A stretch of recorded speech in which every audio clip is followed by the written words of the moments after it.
In the quiet corners of Ibadan, beneath the rusted rooftops and behind the humming of old electric fans, lived a girl named Adaeze. The firstborn of three, she carried more than just her name. She carried silence, pain, and hope. From as early as 13, Adaeze learned how to walk. Her father, a tall man with a voice like thunder and eyes that rarely smiled, ruled their small compound like a kingdom of fear. Her mother, a shadow of the woman she used to be. Kind eyes, but always looking down, always apologizing for things she never did. Adaeze often sat at the corner of the appealing veranda, drawing floor plans on the back of her school notebooks. She would sketch colorful rooms filled with peace. Her dream? To become an interior designer, to create spaces that felt like love, the kind she never known at home. But dreams, in a house like hers, were fragile things. Her father saw ambition as rebellion. Every time Adaeze voiced a thought, he would crush it with one line. "Stay in your place, girl." And so she did. She stayed in the shadows, in silence. By the time Adaeze was 15, she stopped speaking up. By the time she was 16, she stopped believing in her dreams. She believed her dreams doesn't matter, but she never stopped drawing. In school, Adaeze was quiet, polite, and brilliant, but always with eyes that darted, waiting for disaster. When boys began to notice her, she mistook attention for affection. And when one whispered, "You are beautiful," she would melt, not knowing it was the bait. By the time Adaeze was 18, she has already survived her first heartbreak. A sweet-talking senior who kissed her behind the school block and then forgot her name the next day. You can imagine.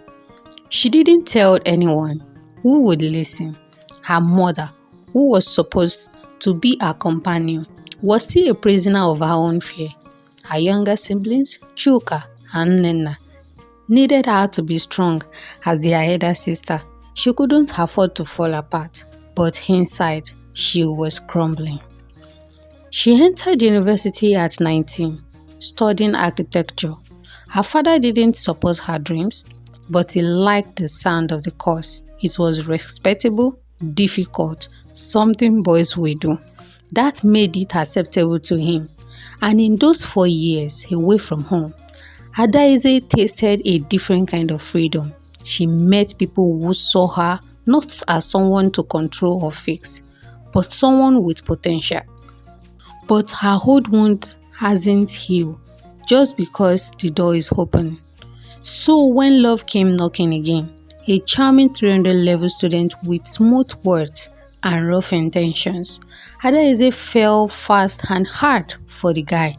Then came another heartbreak, then another one, and another one again. Each time, she gave away part of herself, believing that maybe, just maybe, this one would stay. That this one would be different. Or this one would fill the father-shaped void in her heart. By the time Adaeze was 23, with a degree in hand and a shattered sense of self, Adaeze was depressed and she moved back home, back to silence, back to the gaze that said, "You are still not enough." Her siblings, Chuka and Nena, they had grown up.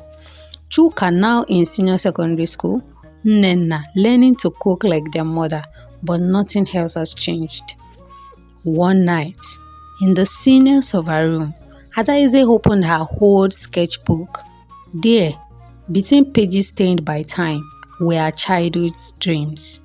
Room filled with color, light, and freedom. She cried, not the quiet tears she was used to, but loud and ugly sobs. Because somewhere between heartbreaks and humiliation, she had forgotten who she was. That night marked the beginning of Adaeze's becoming. She started small, She offered to help neighbors rearrange their spaces. She used old materials, painted with leftover brushes, turned forgotten furniture into art. Slowly, whispers spread that the other girl knows how to transform a room. She opened a small Instagram page. At first, no one noticed, but she kept posting different kinds of things that are related to her vision. Mood boards, before and after photos, hand-drawn sketches, and then one day, a Lagos-based interior brand reposted her work on Instagram. Her followers tripled overnight. With a part-time remote job and every naira she could save, Adaeze bought a second-hand laptop. She enrolled in free online courses. She studied color theory, spatial psychology, minimalist design, and Afrocentric interiors.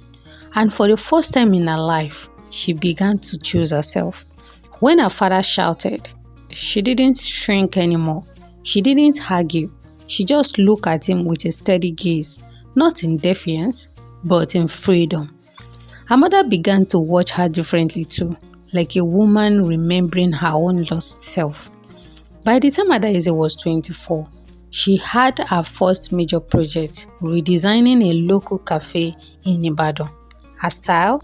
A blend of earthy tones, traditional patterns, and modern simplicity. The opening was a success.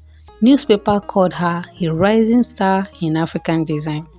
But Adaeze didn't care about the fame. She cared about the girl she used to be, the one who believed she wasn't enough. She was building for her. Today, Adaeze mentors young girls, especially those like her, first daughters with too much weight on the shoulder. She teaches them about design, and not just that, she also teaches them about healing, about boundaries, about love that isn't earned by pain. She tells them, you are not broken, you were just planted in the wrong soil, but even weeds can grow into wildflowers. She now owns a studio called Sky Rooms, where our clients can walk in and walk out transformed, not just by the beauty of her work, but by the calm she carries. Adaeze, the girl who once whispered her dreams in the dark, she now speaks them boldly in boardrooms, classrooms, and conference stages. Her father, still distant, still grumbling, but she no longer waits for his approval. She built her own validation. Her mother now smiles more. Her siblings look up to her, not just because she's successful, but because she's whole. Now, to all my viewers, if you have ever find yourself in a low point, maybe you come from a humble background or you have strict parents that never support your dream, you feel you are a mistake or you are not respected or you are not being valued. Adaeze was one in her own shell, but she walked through the path. Just remember, you are who you are. Whatever you dream, you can achieve it. And like they say, results always cancel insults. Do not stop working on this path of destiny. Maybe you are a firstborn and the weight of the whole family is on your shoulder, or you are not even the firstborn but you carry so much burden. This is the time to focus on your dream. Be better for yourself. Heal and hold yourself strong, and I can't wait to see you shining brighter just like Adaeze. If you learned anything from Adaeze's story, you can drop it in the comment section so that myself and other people can learn from it. Thank you so much for watching, and I can't wait to have you watch other interesting African story on this channel. If you have not subscribed, kindly subscribe because it promises to be amazing. Like and also share to those that you think it will be of value to. Thank you so much for watching once again. See you on another Chronicles of African Tales. Bye.